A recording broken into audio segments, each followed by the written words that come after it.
નમસ્કાર રાજુભાઈ, હું નીલમ વાત કરું છું મહામંથન મંતવ્ય ન્યૂઝથી. રાજુભાઈ સખ્યા આપણી સાથે જોડાયા છે. દર્શકો, રાજુભાઈ, જિગીશા પટેલ પર જે હુમલો થયો છે તો આ આખી ઘટનાને લઈને શું કહેશો? બિલકુલ, જો જિગીશાબેન પટેલનો ગઈકાલે જે પ્રવાસ હતો એ પ્રવાસ દરમિયાન જે હુમલો થયો છે એ ખૂબ નિંદનીય છે. ખૂબ નિંદનીય છે અને આવા હુમલા છે એ લોકતંત્રમાં વ્યાજબી નથી. રાજુભાઈ, શું લાગે છે આ સમગ્ર મામલે કોઈ જાણીતું કોઈ ચહેરો હોય એવું લાગે છે આ આખા ષડયંત્ર પાછળ? જો બેન, ગોંડલની અંદર છે ને, આ બહુ આમ બાબત છે. આ પહેલી વખત રાજકીય મહિલા ઉપર હુમલો થવાની ઘટના પહેલી વખત છે, પણ રાજકીય પુરુષો ઉપર તો અનેક વખત જીવલેણ હુમલા થતા આવ્યા છે. અને આ એક ઘટના જે છે ને આખી રાજકીય જ છે.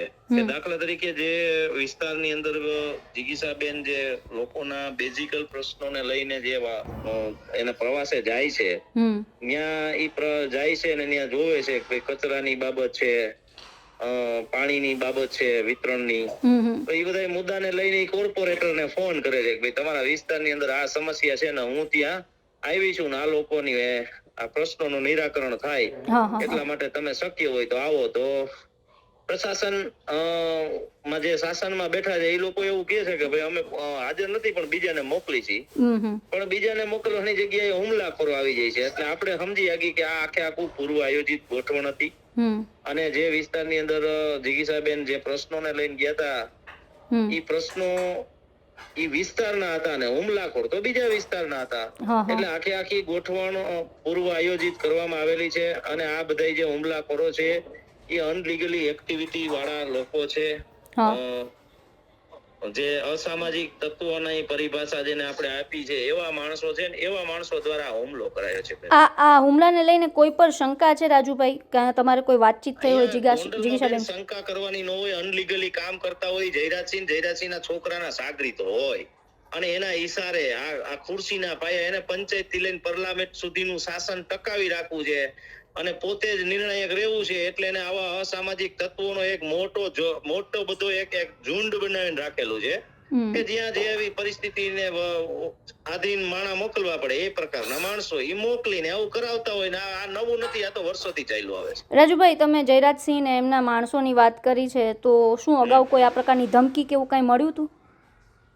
આમાં જો ધમકી મળવા નથી, આ આખું ષડયંત્ર થયેલું છે કે જિગીશાબેને એના પોતાના વક્તવ્યમાં એના સાથીદારોના વક્તવ્યમાં એવું કીધું 3-4 દિવસથી બેનને ફોન આવતા હતા. એટલે આ આખું 3-4 દિવસથી ગોઠવણ થયો કે જિગીશાબેન અહીંયા આવી એટલે એની ઉપર આપણે હુમલો કરી ડરાવી ભગાવી મૂકીએ જેથી કરીને આપણા શાસનને કઈ દાગ ન લાગે, એવો કોઈ પ્રશ્ન ન ઉઠાવે અથવા તો પ્રજા છે ઈ મુક્ત ન થાય, એમ દબાવની હેઠળ રહે, એવું આખી ગોઠવણ આખા વિસ્તારમાં તાલુકા આખામાં જે શહેર અને ગ્રામ્ય બધી જગ્યાએ આવું જ છે.